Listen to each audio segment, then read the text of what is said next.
DD किसान, बदलते भारत की शान।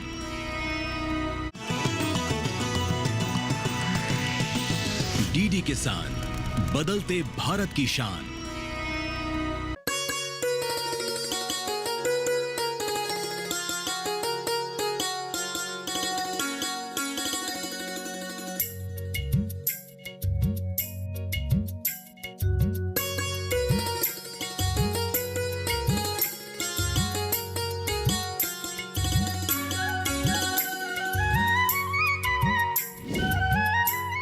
नमस्कार, आप देख रहे हैं दूरदर्शन किसान। कार्यक्रम सफल किसान में आप सभी का स्वागत है। मैं हूं मोनालिसा। सफल किसान एक ऐसा कार्यक्रम है जिसमें हम आपको देश के कोने कोने से कृषि क्षेत्र में उभरती प्रतिभाओं से रूबरू कराते हैं। और आज के इस कार्यक्रम में हम एक नहीं बल्कि दो सफल किसानों से आपको मिलवाएंगे जो खेती के साथ साथ पशुपालन की भी बागडोर संभाल कर आगे बढ़ रहे हैं और गढ़ रहे हैं सफलता की नई कहानियां। तो आइए आज के सफर की शुरुआत करते हैं आगरा से।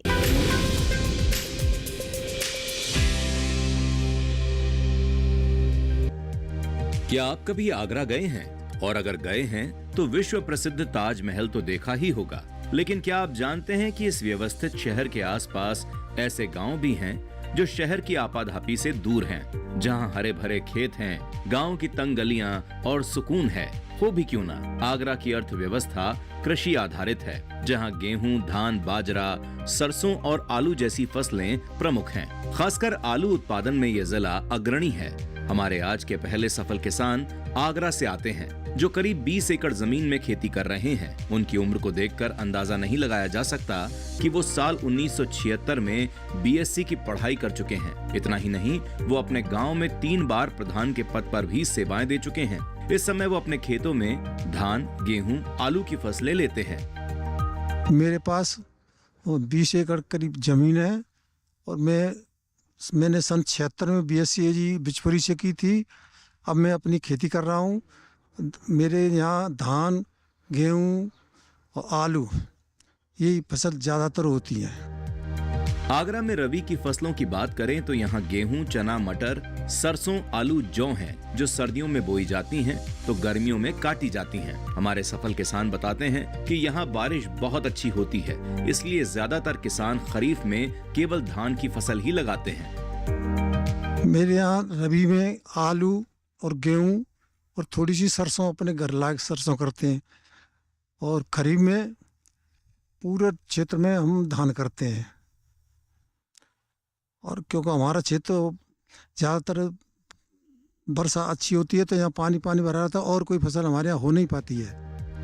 मवेशी किसानों और पशुपालकों की आय के सबसे अच्छे साधन होते हैं। इनसे न सिर्फ घर की जरूरतें पूरी होती रहती हैं, बल्कि कृषि के कई काम आसान हो जाते हैं। यदि खेती के साथ पशुपालन किया जाए तो एक साथ कई जरूरतें तो पूरी होती ही हैं, साथ ही आय के स्रोत भी बढ़ते हैं। हमारे सफल किसान भी खेती बागवानी के साथ पशुपालन कर रहे हैं। इस समय उनके पास 5 भैंसें हैं, जिनसे मिलने वाला दूध घर के लिए ही उपयोग किया जाता है।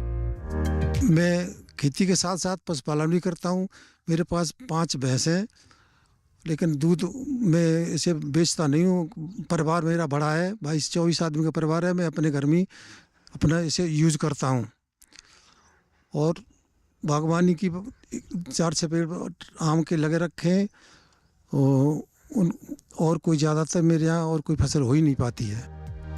शिव नारायण जी के यहाँ तक के सफर में केवीके ने अहम भूमिका निभाई है। चाहे बात कृषि की हो या फिर पशुपालन की, हर मोड़ पर केवीके के विशेषज्ञों ने उनका साथ दिया, मार्गदर्शन किया। वो बताते हैं कि केवीके समय समय पर प्रशिक्षण कार्यक्रमों का आयोजन करता है, जिससे किसान नई तकनीक को सीख सकें और अपनी खेती को और बेहतर कर सकें। केवीके से 20 साल से जुड़ा हुआ हूँ।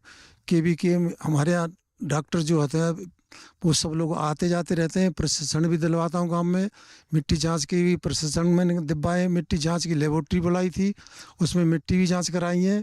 और वो पूरी जानकारी कृषि संबंध, फसलों से संबंध, मछली पालन से संबंध, बकरी पालन से संबंध, पूरी जानकारी वो हमें देते हैं। और समय समय पे हमको फसल के टाइम पे वो कभी दिल्ली ICR ले जाते हैं, कभी कानपुर ले जाते हैं, कभी पंतनगर ले जाते हैं। इन कृषि विज्ञान केंद्र का हमारे बहुत बड़ा सहयोग है। कभी कभी तो यहाँ से हमको, अब तो कुछ दिन पहले बीज भी मिलते थे, खाद भी मिलती थी, किसानों को दिलवाते थे। अब फिलहाल तो केवल ट्रेनिंग हो पाती है। सब तरह के प्रशिक्षण हमें कृषि विज्ञान केंद्र पे मिलते हैं।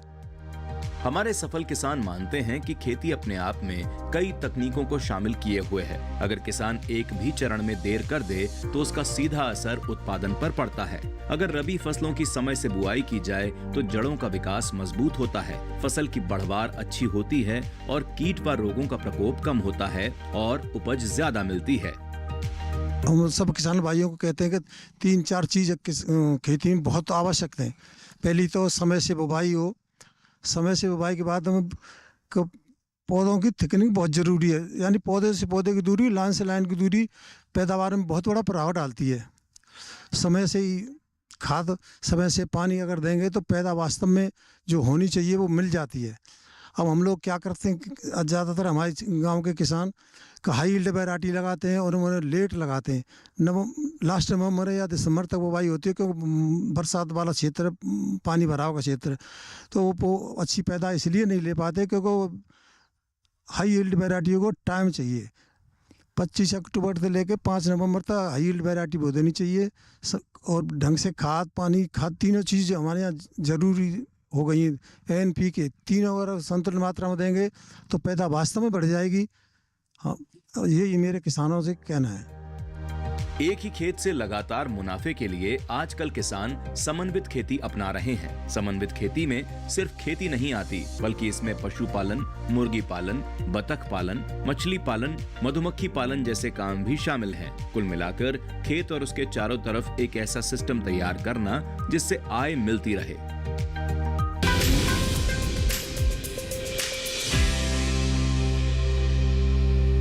तो ये थी शिव नारायण जी की सफलता की कहानी। इसी के साथ सफल किसान कार्यक्रम में वक्त एक छोटे से ब्रेक का। ब्रेक के बाद हम आपको हमारे आज के दूसरे सफल किसान से मिलवाएंगे।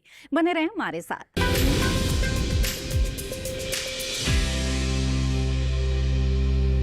डीडी किसान ने कर ली है तैयारी। यहाँ मिलेगी पशुपालन की हर एक जानकारी, घर आंगन से लेकर व्यवसायिक फार्म तक, मुर्गी पालन से लेकर रेगिस्तान के जहाज तक। बीमारियों से पशुपालक बिल्कुल ना हो परेशान। विशेषज्ञ करेंगे आपकी समस्या का समाधान। देखिए अपना पशु चिकित्सक हर रविवार शाम 6:30 बजे दूरदर्शन किसान पर।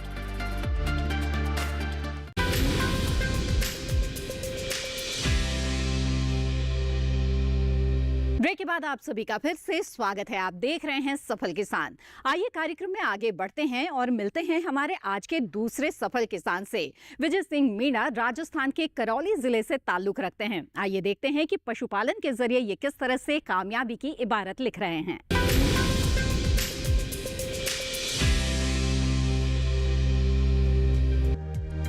पशुओं की देखभाल कर रहे ये हैं विजय सिंह मीणा जी, जो पशुपालन और खेती साथ साथ करते हैं। इस समय उनके पास करीब 30 पशु हैं, जिनमें देसी नस्ल की गाय, विदेशी नस्ल की गाय और भैंस शामिल हैं। वो बताते हैं कि उनका मुख्य व्यवसाय दूध का ही है। उनके पशुओं से वो हर माह करीब 1.5 से 2 लाख रुपए का मुनाफा ले लेते हैं। उनके इस व्यवसाय की सबसे अच्छी बात ये है कि इसमें परिवार का हर सदस्य अपनी भूमिका निभाता है, जिससे काम आसान और व्यवस्थित हो जाता है। खेती बाड़ी से मैं जुड़ा हुआ कृषि करता हूँ। सरसों, गेहूँ, चना और इसके साथ साथ पशुपालन भी करता हूँ। 20-30 जानवर रखता हूँ, गाय, भैंस वगैरह। सुबह बहुत जल्दी है ना, चारा वारा डालते हैं इनको, जगते हैं, दूध निकालते हैं, दूध काट के नहला दिला के वो फिर डेयरी पे दूध देने जाते हैं। इससे हमको आय में इनकम अच्छी हो रही है। जैविक खाद की भी हमने वो लगा रखी है, कम बेड वगैरह और गोबर खाद हमारे खेती के लिए खूब उपलब्ध हो रहा है। अच्छी इनकम है। सुबह हम दूध दे जाते हैं कम से कम 90-95 किलो और शाम की 70-75 किलो दूध देते हैं। ये खेती बाड़ी से अलग से हमसे अलग से अतिरिक्त आय हो रही है, अच्छी इनकम होती है। इसमें हम सारे जॉइंट परिवार है ना, हिल के काम करते हैं। लेडीज से लेकर जेंट्स तक खूब प्यार प्रेम से रहते हैं। खूब अच्छा बिजनेस चल रहा है। महीने में 80-90-1 लाख रुपए तक का दूध बेच देते हैं। एक टाइम का, दोनों टाइम का 1.5-2 लाख रुपए का दूध हो जाता है हमारे। किसान चाहता है कि मैं पशुपालन कर रहा हूँ उससे अधिक मुनाफा कमाऊँ, लेकिन वो गलत जानकारी के अभाव में उसका उतना मुनाफा नहीं कमाता। जैसे किसी किसान को डेयरी खोलनी है, डेयरी खोलने से पहले उसको ये ध्यान रखना चाहिए भाई मैं मेरे ज़िले में कौन सी नस्ल का चुनाव करना है, जिससे वो नस्ल वहाँ अच्छी तरह उसकी सहन शक्ति कितनी है, वहाँ उसमें एडजस्ट हो सकती है क्या। जैसे हमारे यहाँ हमको गाय की डेयरी रखनी है या भैंस की डेयरी रखनी है। यदि हमें दूध उत्पादन करके मार्केट में बेचना है तो हम गाय को बढ़ावा देंगे, और यदि हमें दूध के उत्पाद बढ़ाएं तो निश्चित ही हम भैंस पालन को बढ़ावा देंगे। इसके अलावा नस्ल का चुनाव के साथ साथ पशुपालन में महत्वपूर्ण जो आयाम है पशुओं को संतुलित आहार खिलाना है, क्योंकि पशुओं का खिलाई पिलाई का बड़ा महत्व है। दूध उत्पादन सारा उसकी पशु के आहार पर ऊपर डिपेंड करता है। पशुपालक भाई क्या करते हैं कि नस्ल तो अच्छी रख लेते हैं लेकिन खिलाई पिलाई की तरफ बिल्कुल ध्यान नहीं देते। इसका पशु का जो दूध काल होता है 300 दिन का होता है, लेकिन खिलाई पिलाई के अभाव में पशु मुश्किल से 150 दिन दूध उत्पादन करके ही रह जाता है। तो उसका जो दूध काल में दूध होता है 2000 से 2500 लीटर होना चाहिए, वो मात्र 1000-1200 लीटर तक ही उत्पादन करके रह जाता है। इसके अलावा हम देखते हैं कि पशु का रखरखाव, पशु का जहाँ पशुशाला खोली जाती है उसका चुनाव किस तरह करना चाहिए। पशुशाला खोलने के साथ साथ हमें मार्केट का भी देखना है कि वहाँ दूध उत्पादन यदि हम करते हैं किसान तो मार्केट में उसकी रेट क्या है। कभी कभार क्या होता है दूध उत्पादन तो करते हैं लेकिन उस मात्रा में उसको मार्केट रेट नहीं मिल पाती है, तो उसको फ़ायदे की बजाय नुकसान हो जाता है। इसीलिए किसान को कोई भी जब डेयरी खोलता है उससे पहले उसको मार्केट के बारे में बहुत गहनता से अध्ययन करना चाहिए, तब जाके डेयरी की तरफ उसका रुझान बढ़ना चाहिए। हमारे जो करौली ज़िले में किसान दूध उत्पादन तो करते हैं लेकिन यह जो दूध के उत्पाद नहीं बना पाए, इसलिए किसान को उसके जितना खर्चा होता है उतना लाभ नहीं मिल पाता। कारण क्या होता है कि आसपास मार्केट है नहीं, दूध की इतनी डिमांड नहीं है, तो दूध तो हर किसान के घर में 2-4 गाय भैंसें मिल जाती है लेकिन उसका इतना मार्केट नहीं मिलता। तो मैं किसानों को इस माध्यम से सुझाव देता हूँ कि दूध के उत्पाद बनाएं, जैसे पनीर, छेना, खोआ, क्रीम। इससे क्या है दूध की जो रेट होती है वो डबल मिल जाती है, तो निश्चित ही डेयरी लाभ का सौदा हो सकता है। हाँ, किसान कृषि विज्ञान केंद्र से इस तरह की जानकारी प्राप्त कर सकता है, जैसे हमारे भारत सरकार की, राज्य सरकारी जो योजनाएं चल रही हैं उनसे किस प्रकार किसान लाभान्वित हो सकता है। अभी भारत सरकार की जो योजना है उसका क्रियान्वयन राज्य सरकार द्वारा किया जा रहा है, NLM योजना। इस योजना के अंतर किसान, बड़ा किसान है तो 50% सब्सिडी और छोटा किसान है तो 90% सब्सिडी प्राप्त कर सकता है और डेयरी खोल सकता है। डेयरी के अलावा बकरी पालन, मुर्गी पालन में भी NL योजना का लाभ उठा सकते हैं।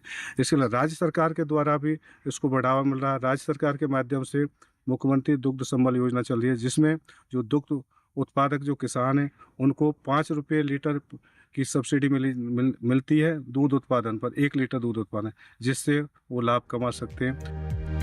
इस समय देश के ज्यादातर हिस्सों में तापमान में कमी देखी जा रही है। ऐसे में पशुपालकों को चाहिए कि वो पशुओं के आवास को सूखा और हवादार रखें, फर्श पर पुआल बिछाएं, उन्हें गर्म कपड़े पहनाएं और गुनगुना पानी पिलाएं। साथ ही आहार में खली, गुड़ और दाना बढ़ाकर ऊर्जा दें और धूप में बैठने दें ताकि वे स्वस्थ रहें और दूध उत्पादन अच्छा हो। साथ ही नवजात और छोटे पशुओं की विशेष देखभाल करें। वहीं गर्मियों में अलग तरह के प्रबंधन करें। हमारे किसान इस समय किन बातों का ध्यान रखते हैं, आइए जानते हैं। सर्दी के लिए सर हमने टीन सेट चढ़ा रखी, उनमें हम उनको अंदर बांधते रात की टाइम, और फिर रात सुबह लेट तक निकालते हैं, धूप में निकाल के बांधते हैं। वो फिर बाद में धूप निकल आती है, जिसके बाद में नलाई धलाई करके चारा वारा खूब डालते चराते हैं। और गर्मी का सीजन आता है तो हमने फोगर वगैरह लगा रखे हैं गर्मी टेम्परेचर को मतलब कम करने के लिए। छोटी मोटी बीमारी के बारे में तो हम खुद जानते हैं।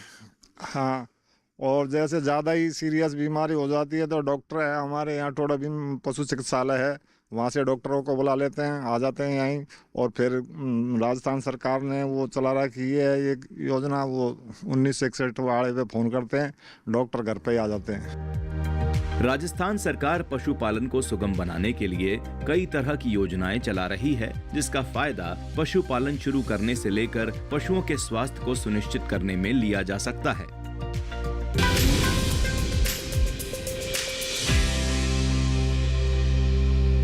विजय सिंह मीणा की ये थी कामयाबी की दास्तान। इसी के साथ कार्यक्रम में वक्त हो गया है एक और छोटे से ब्रेक का। जल्द हाजिर होंगे, आप बने रहें दूरदर्शन किसान पर।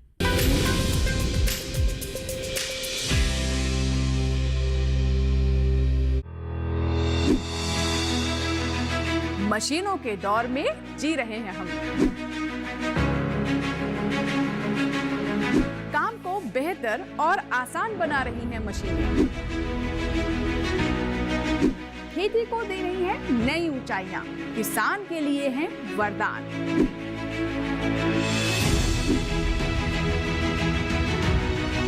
कृषि मशीनरी पर आधारित देखिए हाईटेक खेती, शनिवार शाम 7 बजे, पुनः प्रसारण रविवार सुबह 7 बजे, सिर्फ दूरदर्शन किसान पर।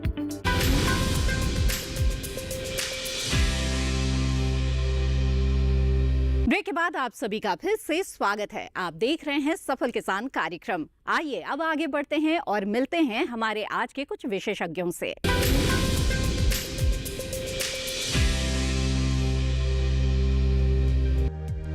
कृषि विज्ञान केंद्र किसानों और कृषि अनुसंधान के बीच की कड़ी है, जो स्थानीय जरूरतों के हिसाब से नई तकनीकों का प्रदर्शन, मूल्यांकन और किसानों को प्रशिक्षण देकर उनकी आय और कौशल बढ़ाने में मदद करते हैं, ताकि देश में खाद्य सुरक्षा और ग्रामीण विकास सुनिश्चित हो सके। राजस्थान के करौली कृषि विज्ञान केंद्र के मुख्य कार्यों को देखें तो ये किसानों को आधुनिक कृषि तकनीक सिखाना, प्रशिक्षण देना, नई किस्मों का प्रदर्शन करना, मिट्टी के स्वास्थ्य में सुधार करना, बागवानी और पशुपालन को बढ़ावा देना, युवाओं के लिए उद्यमिता विकास करना है, ताकि जिले की कृषि अर्थव्यवस्था में सुधार हो सके और किसानों की आय बढ़े। हमारे कृषि विज्ञान केंद्र का मुख्य उद्देश्य प्रशिक्षण, प्रदर्शन एवं किसानों की आमदनी बढ़ाने हेतु कार्य करना है। इसी उद्देश्य की पूर्ति के लिए मैं यहाँ पे हमारी जो ग्रामीण महिलाएं हैं या ग्रामीण महिला किसान जो हैं, उनके प्रशिक्षण के लिए, सशक्तिकरण के लिए जो हम प्रशिक्षण कार्यक्रम आयोजित करते हैं, वो विशेष रूप से हमारे जो खाद्यान्न उत्पादित हो रहे हैं उनके प्रसंस्करण एवं मूल्य संवर्धन पर कर रहे हैं। उनके प्रसंस्करण एवं मूल्य संवर्धन पर करने का उद्देश्य हमारा ये है कि हमारे किसान जो भी पैदावार ले रहे हैं उसमें किसी भी मीडिएटर को उन पैदावार को देने की अपेक्षा वो खुद अपने यहाँ पे छोटे लघु उद्योग स्थापित करके और अपनी आमदनी को बढ़ा सकें और अधिक आय अर्जित कर सकें। इसी हेतु हम यहाँ पे महिला किसान जो हमारी हैं उन्हें फल व सब्जियों के प्रशिक्षण, अनाज दलहन और तिलहन प्रशिक्षण और विशेष रूप से जो हमारे करौली क्षेत्र के अंदर बाजरा की फसल हो रही है और दूसरे जो श्री अन्न हो रहे हैं उन पे प्रसंस्करण एवं मूल्य संवर्धन प्रशिक्षण देने का कार्य हम सिखा रहे हैं। इस प्रशिक्षण में हम कई महिलाओं को अभी तक प्रशिक्षित कर चुके हैं, लेकिन विशेष रूप से हमारी एक महिला किसान जो कि करौली के बरखेड़ा गांव में अपनी यूनिट स्थापित कर चुकी हैं, उनका नाम श्रीमती अरुणा शर्मा है और वो इस समय श्री अन्न के विभिन्न बिस्किट और मल्टीग्रेन, बाजरा, ज्वार, रागी, इस तरह के विभिन्न श्री अन्न के उत्पाद जो हैं वो तैयार कर रही हैं और इन श्री अन्न के उत्पादों को वो विभिन्न प्रदर्शनियों के माध्यम से, सरस मेला, राजीविका के जो आयोजित किए जाते हैं, इसी के साथ नाबार्ड के और नगर निगम, इन सभी के जो प्रदर्शनियां हैं उनमें अपने इन कुकीज़ और बिस्किट जो वो तैयार कर रही हैं विभिन्न प्रकार के, अभी तक वो कुल 20 प्रकार के वैरायटी के बिस्किट तैयार हमने उन्हें सिखाए हैं और वो तैयार कर चुकी हैं और इन बिस्किट को वो अपनी प्रदर्शनियों के माध्यम से सभी उसमें जितने भी उपभोक्ता हैं उन तक पहुंचा रही हैं। और इन बिस्किट का बनाने का जो हमारा मुख्य उद्देश्य था ये था कि ये जो बिस्किट हैं, एक तो हमारे किसान जो है बाजरा हमारे यहाँ पे उत्पादित हो रहा है उसके प्रसंस्करण से हम तैयार कर रहे हैं, जिससे जो कच्चा माल हमें खरीद के जो तैयार करने में जो हमारी लागत लगती थी वो कम है। दूसरा, ये स्वास्थ्य के दृष्टिकोण से जो श्री अन्न पर हमारा अभी सरकार का जोर चल रहा है, सरकार का जो जोर चल रहा है उसको बढ़ावा देने के लिए हमने इन श्री अन्न के उत्पादों को हमने अधिक से अधिक उसके प्रसंस्कृत उत्पाद बनाने के लिए अपने महिला किसानों को प्रशिक्षित कर रहे हैं। इसमें बिस्किट जो है वो हमारी महिला किसान के द्वारा तैयार किए जा रहे हैं, लेकिन इसी के साथ नीति आयोग के तहत हमें यहाँ पे प्रोजेक्ट भी मिले हैं, जिसमें हमने यहाँ पे बाजरा से मैक्रोनी, पास्ता, नूडल्स और जितने भी बेकरी के आइटम्स हैं वो पफ, कुरकुरे, बिस्किट, इस तरह की चीज़ें जो है इसकी यूनिट बनाई है और हम इन्हें तैयार करवा रहे हैं, जिससे कि हमारे यहाँ हमारे क्षेत्र की जो महिला किसान हैं वो इनसे प्रशिक्षण प्राप्त करके हमारे इस कृषि विज्ञान केंद्र पर अपने लघु उद्योग को स्थापित कर सके। इसमें जो सरकार की और जो बैंक की योजनाएं हैं, विशेष रूप से नाबार्ड का सहयोग हमें प्राप्त हो रहा है हमारे ज़िले के अंदर, और राजीविका के साथ में भी हमने अपने लाइजनिंग बना करके और राजीविका के माध्यम से हम अपने समूह को यहाँ प्रशिक्षित करके और प्रदर्शनियों के माध्यम से वहाँ अपने जो उत्पाद हैं उनकी मार्केटिंग करवा रहे हैं। ग्रामीण कृषि मौसम सेवा भारत मौसम विज्ञान विभाग और ICAR की एक पहल है जो किसानों को स्थानीय भाषाओं में 5 दिवसीय मौसम पूर्वानुमान और कृषि सलाह देती है ताकि किसान बुआई, सिंचाई, उर्वरक और कटाई जैसे काम सही समय पर कर सकें। ये जानकारी मोबाइल ऐप और अन्य माध्यमों से किसानों तक पहुंचती है, जिससे उन्हें मौसम के प्रभावों से होने वाले नुकसान से बचने और कृषि उत्पादन बढ़ाने में मदद मिलती है। मैं यहाँ पिछले 7 साल से भारत सरकार की एक परियोजना है ग्रामीण कृषि मौसम सेवा, जो कि भारत मौसम विज्ञान विभाग इसको चला रहा है। उसके अंतर्गत यहाँ किसानों को मौसम आधारित कृषि सलाह जो है किसानों को देते हैं। इसके लिए हम सप्ताह में 2 दिन, मंगलवार और शुक्रवार के दिन जो सलाह पत्र जारी करते हैं, उसको हम सोशल मीडिया, अपने पत्रकार और पर्सनल संपर्क से किसानों तक पहुंचाते हैं। इसमें जब भी मौसम की कोई विपरीत ऐसी परिस्थिति आए तो किसानों को समय से पहले ही है ये जो जानकारी है दी जाती है, जिससे कि वो अपने फसल को बचा सके। क्योंकि मौसम एक ऐसी घटना है जिसमें किसान के बस में कुछ नहीं होता है। बाकी चीज़ें तो वो अपने मैनेजमेंट में ला सकते हैं, लेकिन मौसम की अगर जानकारी उनको हो तो वो अपने उत्पादन का 30 से 40% का जो नुकसान है उसको वो बचा सकते हैं। उसके लिए किसानों का हम समय समय पर उनके गांव में जाके या फिर कृषि विज्ञान केंद्र उनको बुला के उनका एक जागरूकता कार्यक्रम भी रखते हैं, जिसके माध्यम से उनको मौसम की सारी घटनाओं के बारे में बताया जाता है कि कौन से ऐसे मौसम के घटक है जो प्रत्यक्ष या अप्रत्यक्ष रूप से आपके कृषि को नुकसान पहुँचाते हैं, और आप इनके जो पूर्वानुमान है वो प्राप्त करके और उनका अपने कृषि में सम्मिलित करके नुकसान जो होता है उसको बचा सकते हैं। इसके लिए भारत सरकार ने ये 2019 में 199 कृषि विज्ञान केंद्रों पे जिला कृषि मौसम इकाई जो है वो स्थापित की थी। उनमें से एक जिला करौली में भी है जो एक महत्वाकांक्षी जिला है। मैंने जब किसानों से यहाँ पूछा तो किसान पहले यूँ कहते थे कि साहब हमें मौसम की जानकारी मोबाइल से या फिर टेलीविज़न के माध्यम से मिलती थी, लेकिन वो कुछ किसानों तक ही पहुँच पाती थी। तो उसके लिए फिर हमने किसानों के खुद के गांव के स्तर पे, उनके ब्लॉक के स्तर पे व्हाट्सएप पे ग्रुप बनाए, और व्हाट्सएप पे ग्रुप बना के और उनको सीधा उनके मोबाइल पे जो है मौसम की जानकारी, साथ ही मौसम आधारित कृषि सलाह वो भी हमने पहुंचाने का प्रयास किया है। और इसमें हमने अभी तक जिले के अधिकांश गांव और जो ब्लॉक हैं वो कवर किए हैं। तो देखा आपने कि अगर किसान नई तकनीकों के साथ कदम बढ़ाकर चलें तो उन्हें सफलता मिलना निश्चित है।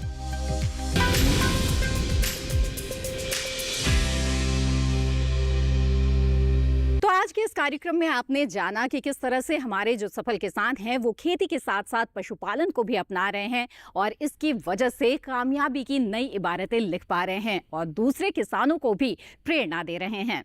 हमें उम्मीद है कि आज का ये कार्यक्रम आपको जरूर पसंद आया होगा। कार्यक्रम के बारे में अपने विचार आप हमारे साथ जरूर साझा करें। आप हमें पत्र लिख सकते हैं। हमारा पता है सफल किसान, कमरा नंबर 77, CPC, दूरदर्शन, खेलगांव, नई दिल्ली 110049। आप हमें ईमेल भी भेज सकते हैं। ईमेल आईडी है safalkisan@gmail.com। इसी के साथ सफल किसान में आज बस इतना ही। मुझे दीजिए इजाजत। आप बने रहें दूरदर्शन किसान पर। नमस्कार।